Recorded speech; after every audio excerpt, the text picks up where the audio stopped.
Today we have Haley Hansel with us. Haley is the co-founder of Code, an organization with the mission of growing performance by growing people. She has spent her career implementing leadership development across organizations as a means of promoting personal growth, transforming team performance, and empowering team members to co-create growth-oriented cultures. Today, we're zooming in on the self-awareness piece of this.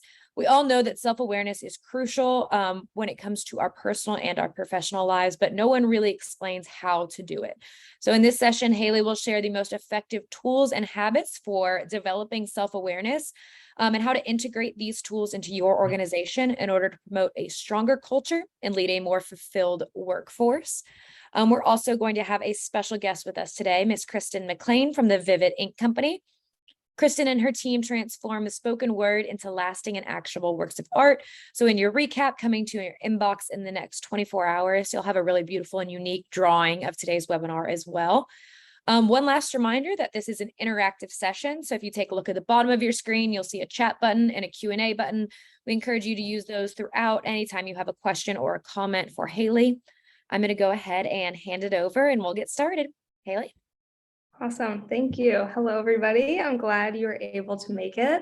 Like we talked about, I'm going to be covering self-awareness today in our self-awareness workshop. So really what I hope to offer you guys is a breakdown of what self-awareness is, how to build it, and how to build it in the context of work. And if you're really ambitious, how to skill up your people and build an organizational culture where human development and self-awareness really is at the heart of everything. A little bit, I won't spend too much time here, but just a little bit more background on me so you guys have some context. I began my career in the startup space, predominantly focused on culture and human development. Spent over 5 years working with some really incredible business coaches and life coaches, and was introduced really to the fundamentals of the toolkit that I train and coach and personally use every single day. So the toolkit means a lot to me. But really what was special about that organization is there was a really deep commitment to continuously developing everybody from the executive team all the way through the organization. And so I built curriculum continuously. It was a never-ending program. Did a lot of training, a lot of coaching, coached everyone from the executive team, again, all the way through the organization. And that was really fulfilling. We learned a lot about what worked in organizations. We learned a lot about which tools really resonated with people. And I took all of that learning and started Code last year after finishing my MBA. And now basically what we do with Code is we lead people's best and brightest through what we call our next gen leadership development program. And hopefully what you guys will be learning today gives you a taste of a little bit of what that is about. I'm going to start with the Brené Brown quote. I'm sure there are some other Brené Brown fans in the room. But Brené said, when I think about my personal experience with leadership over the past few years, the only endeavors that have required the same level of self-awareness and equally high-level comms plan are being married for 24 years and parenting. And what I think this quote does a beautiful job of is summing up what I think most of us innately understand, which is that self-awareness and human development are really big contributing factors when it comes to being an effective leader and just generally being a really valuable team member, right? We've all worked with people who kind of tend to be chronic frustrations for us. They show up the same way time and again. They don't really grasp how they're impacting other people, or maybe they do and they just don't have the capacity to change. And those can be really tough people to work with. I'm sure we can all think of somebody that kind of fits that bill a little bit. On the other hand, we can also think about people who we love working with, who are really self-aware. They're not perfect, but they understand the impact that they have on other people.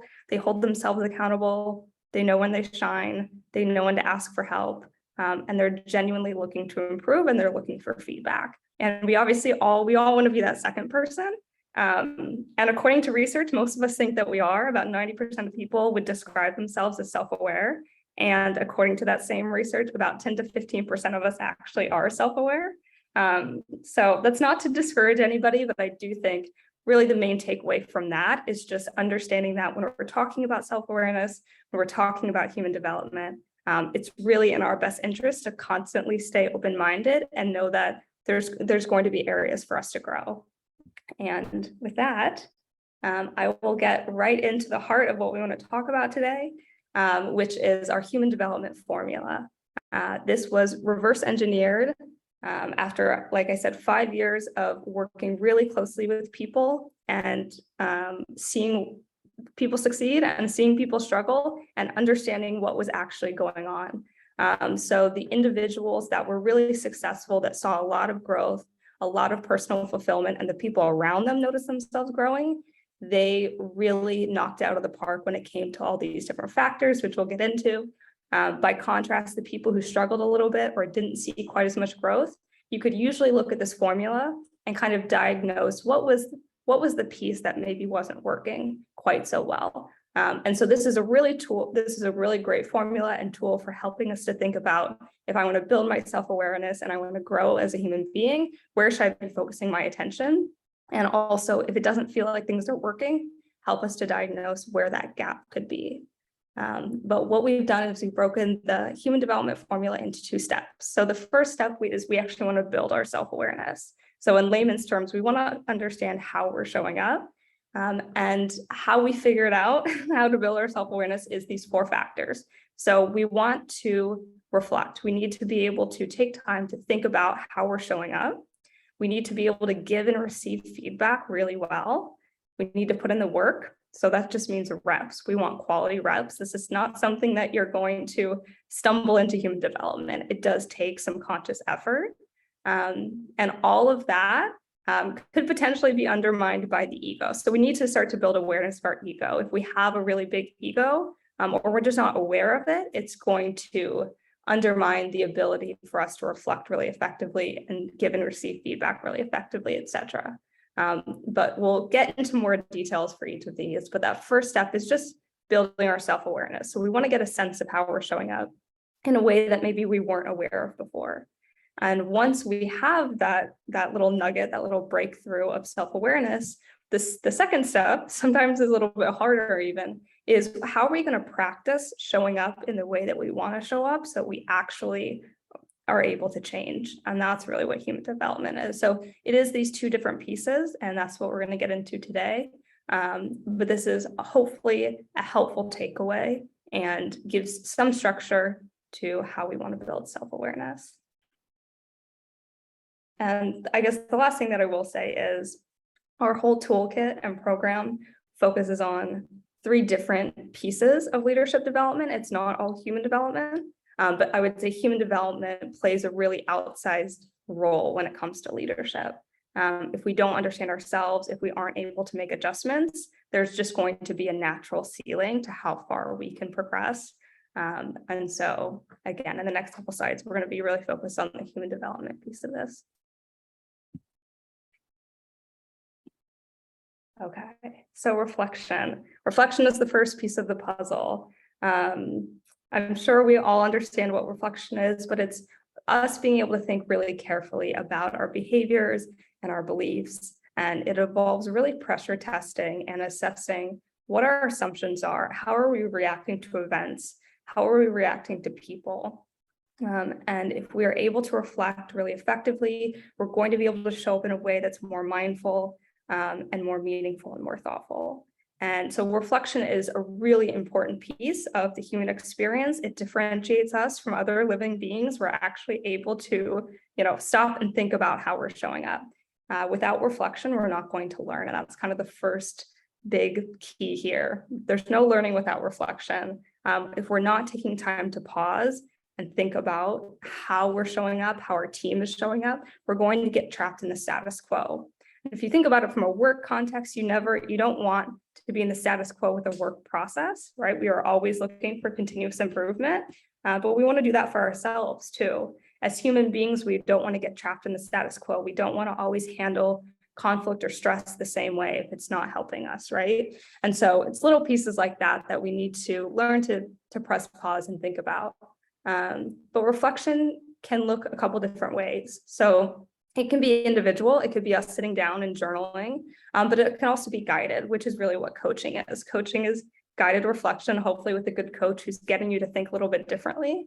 But what we like to do is also offer a lot of different models for coaching and reflection, so that when you sit down to do reflection, it can be really productive. Not all reflection is created equally. There's some really fascinating research that looks at reflection and looks at people who are really self-aware. And in a lot of cases, the people that spend a lot of time introspecting actually are less engaged, less empowered. They tend to be more frustrated than the people who are really self-aware. And it's not because introspection or reflection is bad. It's just because oftentimes we don't do it very well when we're left to our own devices. And so there on the side, there's listed a lot of different coaching models and other tools that we kind of teach to let people understand how to reflect properly. But I think in lieu of spending way too much time on that, the big takeaway for me, what I think is the most helpful tip that I can offer, is that when we're reflecting, and again, this can be us individually, it can also be us in a team dynamic if we're trying to reflect on a project, right? We want to ask what questions and not why questions. So why questions can really trap us in the rearview mirror and put us almost in this victim mindset, right? We've all had that experience where we're asking ourselves, why me? That question doesn't really get us very far. There are some great examples that I've heard. For instance, there's an example of a man who was really struggling with his manager. And he was like, at first, all I could think was, why does she not understand that I'm really capable? And he's like, and I was just spinning my wheels. You don't really get very far when you're asking those questions. There's not always an answer to a why question. He's like, but then I kind of shifted and started thinking about what could I do to prove to her that I'm capable and I'm open to the challenge and that I want to grow. And it just completely reorients you have the same situation, but questions you're asking yourself when you're reflecting are going to lead you in drastically different directions in terms of your mindset, how empowered you feel, what your next steps are going to be. So when we think about reflection, a big takeaway for me is make sure that we're asking ourselves and our team members what questions instead of why questions. So that's piece number one. Piece number two is feedback. Feedback is very important. When we talk about feedback in the context of building self-awareness, it's just as much about being able to give feedback effectively as it is about being able to receive feedback effectively. They're equally important. Obviously, receiving feedback gives us a lot of insight into how we show up. Other people's perspective of us is really valuable because we can never have that perspective. And so when someone gives us feedback, it's a gift and we should be really thankful for that, whether we necessarily agree with it or not. They're sharing their perspective with us. But from a giving feedback perspective, I think a big mistake that most people make is thinking that when we're giving feedback, it's about the other person and it's about fixing the other person. And that's not necessarily the case. That's not the entire picture.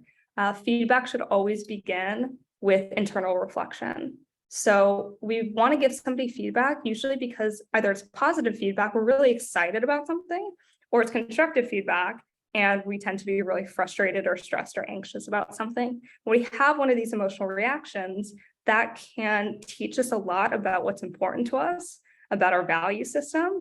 When we have a complaint about something, it's because we care about it.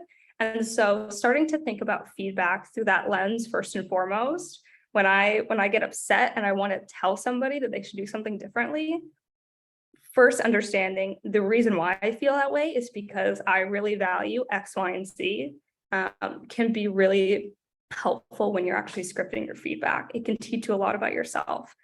And you will notice over time that the same types of values are going to keep showing up for you. And that is another way for you to start to learn about yourself, right? And understand what's important to you. And hopefully get ahead of some issues in the future. But the other thing that I definitely want to touch on when we're talking about giving feedback is this idea that feedback should be given with the intention of helping the other person grow. So let's say we've gotten upset, we've done our internal reflection, we understand that we need to give feedback to our colleague.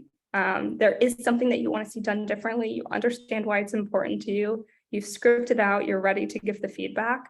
You're ready to give the feedback because you want to see them grow. That should be the ethos that you want to create for yourself, Those should be kind of your own rules of engagement. And obviously at a corporate level, at a cultural level, if you can also instill that, we give feedback to help people grow. We don't give feedback to call people out. It's not about shaming. I think that is one of the biggest hurdles that I've found when I've worked with organizations around feedback is you do have to dismantle this belief that feedback is a bad thing, that that people are trying to get us in trouble. And that comes first and foremost by people in the top of the organization, our managers, our leaders, leading by example and being really open to giving feedback and also really open to receiving it. But again, we want to give feedback only when we want to do it to help the other person grow. And when we script it out and it's packaged properly, it can be a real gift. So I want to give you, there's a lot of nuance when it comes to feedback. I could talk for hours about it. But I will give you just the high level, what I think is the most important to think about when we are scripting and putting our feedback together. Again, I say feedback, I think usually we start to think about it from a constructive place, but this is also true for positive feedback. If we aren't really thoughtful about how we script positive feedback, we're leaving a lot of value on the table. So this applies across the board. But first and foremost, when I'm teaching people how to give feedback, we want to look at every situation and understand that it's made up of two different components. So it's made up of what happened.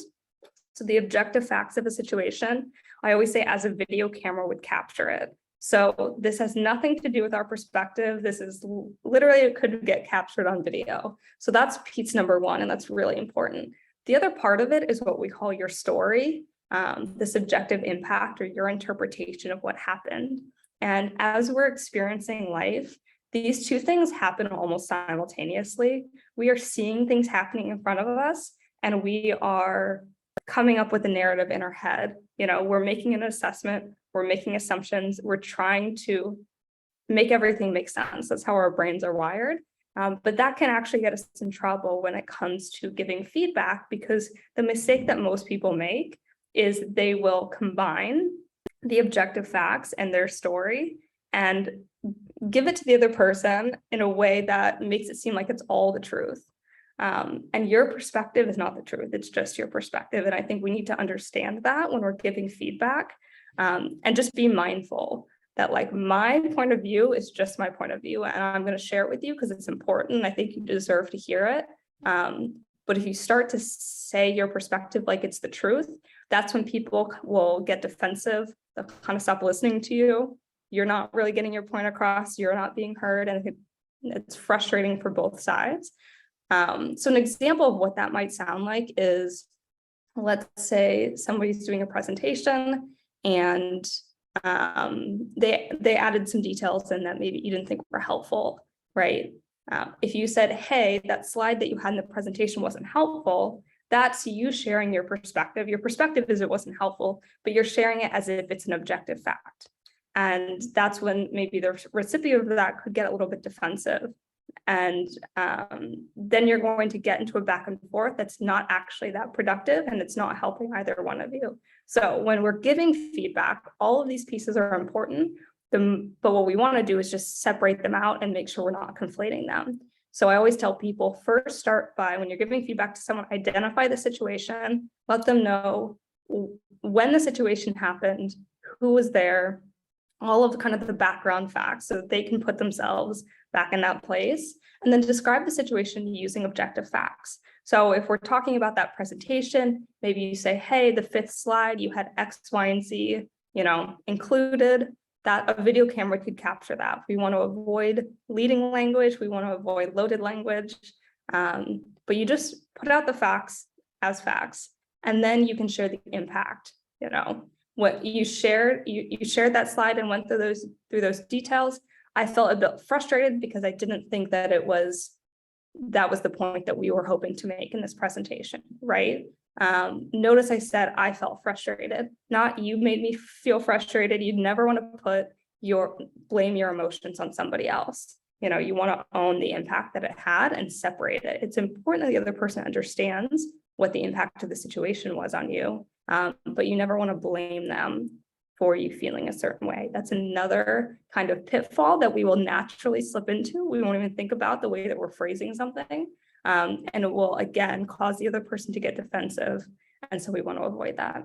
So like I said, there's a lot of nuance to feedback. We could talk about it for hours. But really understanding that when we're giving feedback, we want to separate these two pieces of a situation is going to be really important. It's going to land much more cleanly on the person that you're giving feedback to.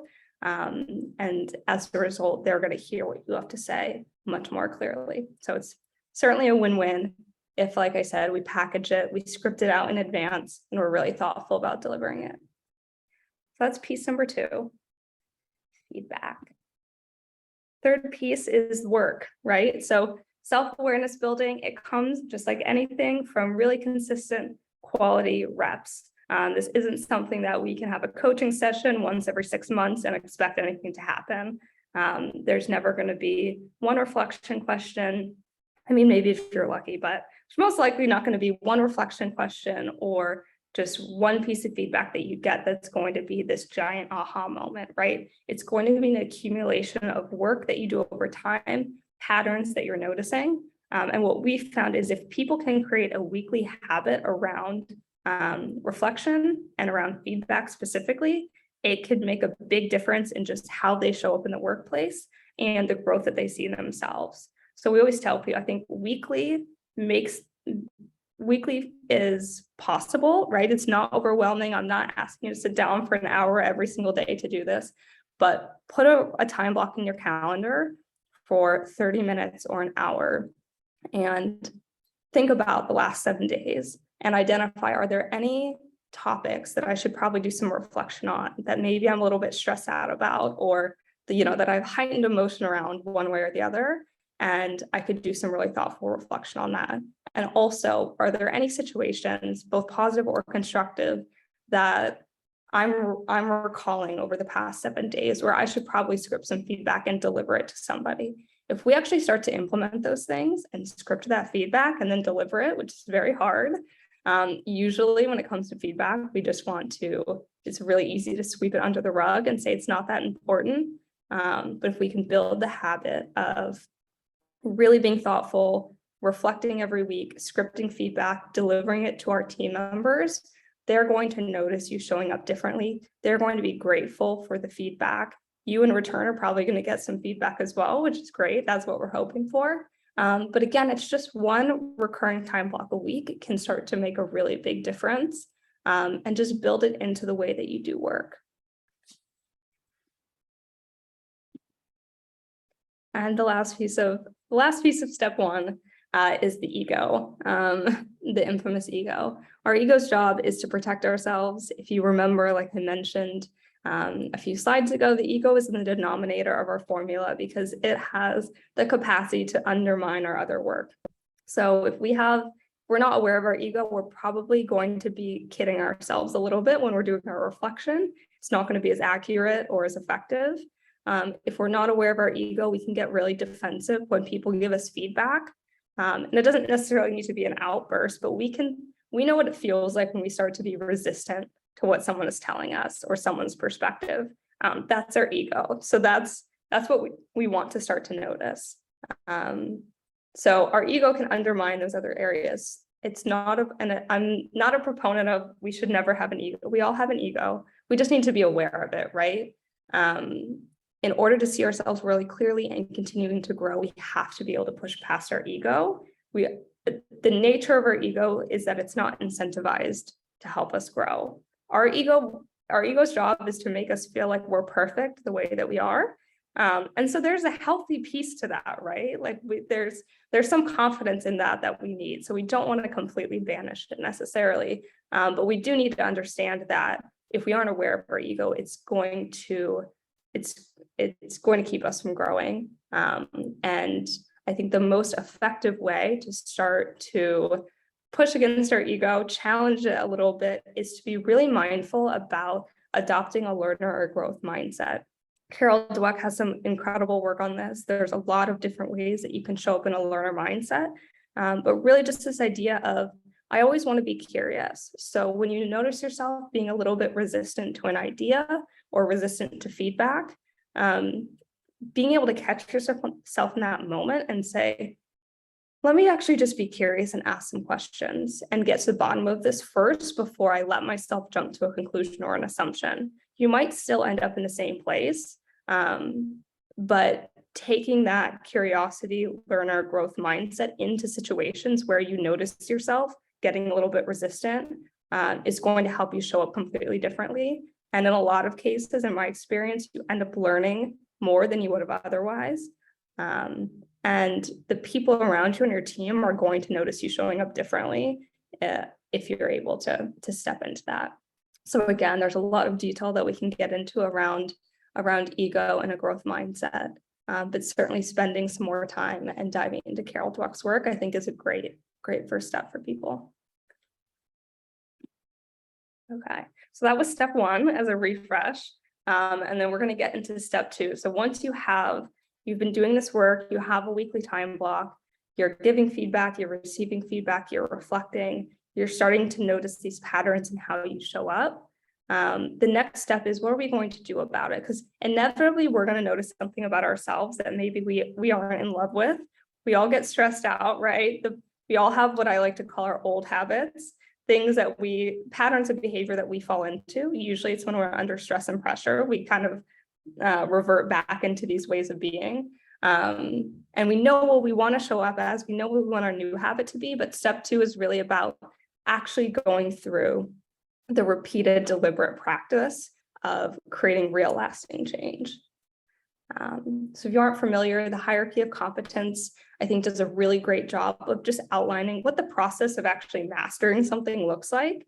And it starts with this foundational level of unconscious incompetence. So we're showing up in a way that probably isn't great for us or the people around us, but we're not even aware. So that's kind of step one in our human development formula, is being able to take the leap from that first tier to the second tier. The second tier is conscious incompetence. So now I'm self-aware. I realize that, when XYZ happens, I get frustrated and I don't show up as my best self, but I'm still doing it. Just because you build an awareness doesn't mean everything changes immediately. So that second step of the human development formula is all about moving between the second, third, and fourth tier. So we want to create a really specific, deliberate practice that will help us show up in what I call our new habit, the way that we want to show up.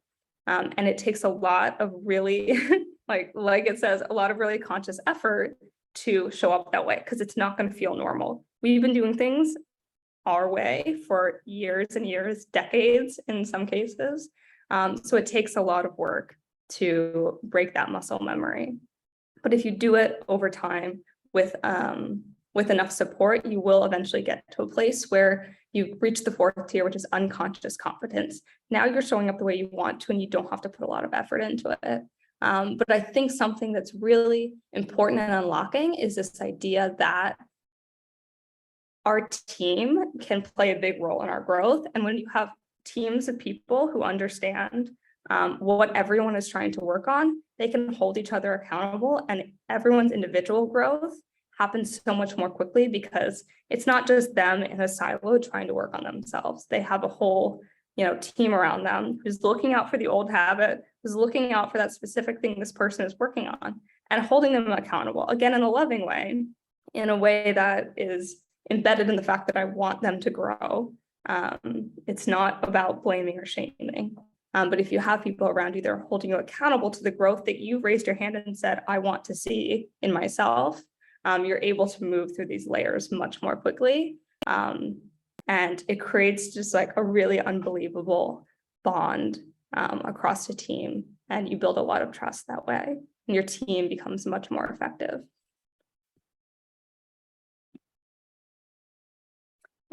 Which gives us kind of to this bigger picture. My company is called CODE, which stands for Cultures of Human Development, which I mentioned at the beginning. And I think you can take this premise, you can take these different factors, and as an individual, all the everyday organizational stresses and the interpersonal stresses that we are dealt, that's just life. We can see them as an opportunity to grow ourselves and grow the people around us. And I think, again, if we are able to just take one time block a week and really focus and do some effective reflection and do some effective scripting of feedback and delivering of feedback, those little baby steps are going to accumulate over time. You're going to change the culture of how you show up, because you're going to be focusing on making yourself a better person, and the people around you notice that. It makes a big difference. And you can imagine if multiple people on your team had access to these tools that were going, doing the skill building all at the same time, and trying to grow themselves simultaneously, you start to create a really fun, interesting culture that's focused on growth. So when a team runs into challenges, instead of their first instinct feeling like, why me or poor me or pointing fingers, you start to build a culture of people looking in the mirror and holding themselves accountable and trying to grow and making themselves better and just generally feeling more empowered. And so in my experience, people love this stuff. People love seeing themselves grow. People love when their spouses tell them you're a better person because you started using these tools, which is probably my favorite piece of feedback that I get from clients, is when their families start to notice that they're showing up differently, because these things don't start and stop at work by any stretch of the imagination. And so yeah, you can start to imagine, if you had a whole team of people that had these skills, that had this ability to say, let me look in the mirror first, you're creating a really interesting culture. I think that is what I have for you guys today. I'd love to know if there are any questions. Oh, I think you're muted. Thank you. Let's go ahead and open the floor to questions. Please use the Q&A and the chat button, and we'll facilitate a little open floor time here. Give everyone a minute. Okay, we have one question. It says, what is an example of a what question instead of a why question? Yeah, so for me, what questions, it's always helpful there, but like, what are the patterns between all these situations that frustrate me? Or what is it that the specific example that I used before, instead of him saying, why doesn't my manager see me as capable? What could I do to show her that I'm up for a challenge, right? And so being able to it's going to be a bit case by case. But what questions will just tend to mine for information? You tend to look for patterns, and it tends to be more action oriented. So what could I do differently? Those types of what's working, what's not working, what could I do differently? All of those types of questions, those would be examples of what questions that I think are really effective. Okay. We have another one that says, how long should you pause before giving someone constructive feedback? How long is too long? Yeah. I think in a perfect world, we obviously want to get to a place where we're giving feedback as close to real time as possible, right? You don't want to bring something up from 6 months ago in a perfect world. That being said, you want to make sure that you're genuinely in a good headspace. And so oftentimes there's not a specific, I can't say like, oh, just wait 7 days and give the feedback. But I think there's some really good indicators and questions you can ask yourself to understand, am I actually in a headspace to give this constructive feedback? Things like, am I able to see how their strengths could actually help them in this situation? If you can look for the good in somebody, and you can find the good in somebody, that's usually a pretty good indicator. Are you able to put whatever problem or tension you have with somebody in front of you guys and address it as a team versus it sitting between you guys? I think that's also a really good question to start to ask yourself. Am I actually ready to give this feedback? Am I doing it because I need them to show up, that I'm trying to make them show up a different way? That tends to be like, we usually want to take a beat at that point, right? Feedback shouldn't be about making somebody into somebody else. It's just about sharing our perspective. So I think asking ourselves those questions and making sure that we're in a headspace where we can be really calm and we can be straightforward and we're not going to conflate our emotions. The other thing that I didn't talk about is we always want to make sure that we ask permission before we give feedback too. So when you do have constructive feedback for somebody, it's really helpful to say, hey, I have some feedback for you. Is now a good time? And genuinely also give the other person space to say, you know what, I got a lot going on right now. Can we try tomorrow? That can be really helpful. So you're giving yourself the space on the front end to make sure you're in a good headspace. You also want to make sure you're giving the other person the space to make sure that they're in a good headspace for it as well. Okay, great. We've got a few more questions coming in here. What behavioral or personality assessment tools have you used or recommend organizations to use to help people better understand themselves? The one that I use most often is actually the Clifton Strengths Assessment.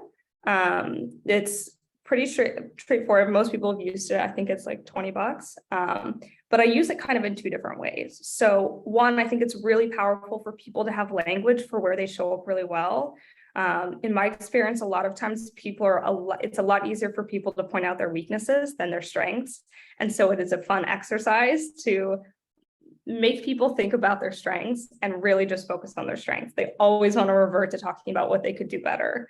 So that's kind of step one. I think that's really fun, but also sometimes a bit jarring for people because they're not used to that piece of things. But you also want to be able to turn those around. So I'm sure a lot of us have heard the phrase, our weaknesses are just our strengths overplayed. And so you have these top 5 strengths. You can also look at them and say, what does it look like when I rely too much on that thing? Because usually when we're stressed, we're under pressure, we tend to go back to where we're most comfortable, which is our strengths, but then we just go too far with them. And so a lot of this human development and personal development is all about finding the balance. It's not about getting rid of changing our personality by any stretch. But it's about finding the balance. It's like, if I use the strength up to this point, it's really helpful. And when I go too far, now it's detrimental. So I think that's a great assessment to use in kind of a couple different facets.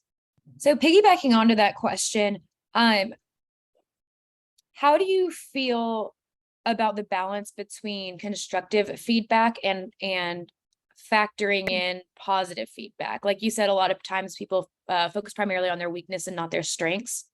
Yeah. I am a big proponent of the emotional bank account. And it's just this idea that every relationship that we have, you're constantly making withdrawals and deposits in it, depending on, sometimes it's your actual interaction. Sometimes someone witnesses you talking to somebody else. So you're not even in the situation and they're calculating that, right? But the nice thing about the emotional bank account is it forces us to think about our relationships with each person really holistically. So we want to make sure that we're in the black. Obviously, I think the Gottmans have really interesting research around specifically marriages and feedback. And I think they talk about a 5-to-1 ratio of positive to constructive. It doesn't literally need to be, I'm sitting down and giving you, positive, I'm going to give you 5 pieces of positive feedback and 1 piece of constructive, but I think it's a good benchmark for us to say, I need to be more thoughtful. By and large, people don't give enough positive feedback. I think we often take for granted the people that we work with, especially when they're really good at their job, because they do an outstanding job all the time. We start to take it for granted. And so I think that's that weekly time block where you're putting feedback together, really spending time thinking about where did my team shine this week? And I want to call it out. And they might take it for granted and the rest of us might, but let me actually verbalize it. And let them know where I'm at. I think that's really important. So you definitely want to be giving more positive than constructive. If you're only giving constructive, it's going to start to deteriorate that relationship over time. Okay, awesome. Few more coming in. It says, related to ego, how can I approach a person whose ego wall is up and doesn't take feedback very well? It's always dangerous when we try to use these tools to fix other people, I would say, first and foremost. At the end of the day, we cannot fix somebody else. We cannot, get them to recognize their ego.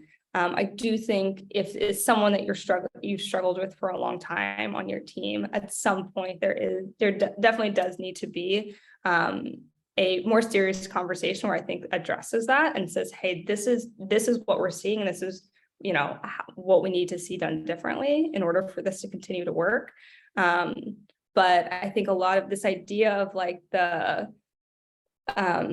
there's a lot of like geniuses that we work with, but they have really big egos and they don't really understand the impact on other people. And they can be like, we love having them on their team because they're great, but also it is really just a cultural decision at some point of if that's doing more harm than good for your team in general, because they're dragging down the culture that you want to create. But I do think it's just one of those things where at some point you do have to sit them down and have a more serious conversation, but there's no, secret special way to get them to see their ego.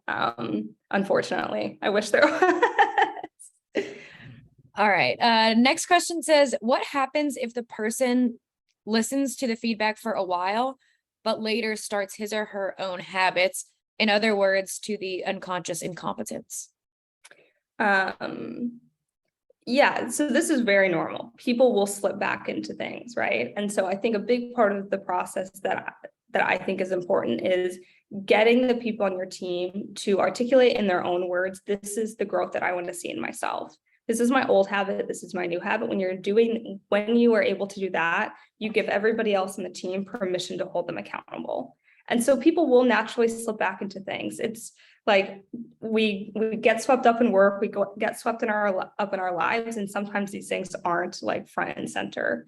But that's where if you have this, if you have all of this established, and you guys have been very open up front about the growth that you want to see, you can hold each other accountable in a way that's loving. And again, it's not pointing the finger. It's not saying, look, you slipped back, you're doing that thing again. It's doing it in a gracious way. And they will be, in my experience, they're really thankful for it, because we don't tend to slip back into doing things in an unconscious way because we want to. It's just because we have other things going on. And so that's the value of having a team all working on this together. And that's why people are able to get up the curve a lot more quickly, because of moments like that. You have other people looking out for you.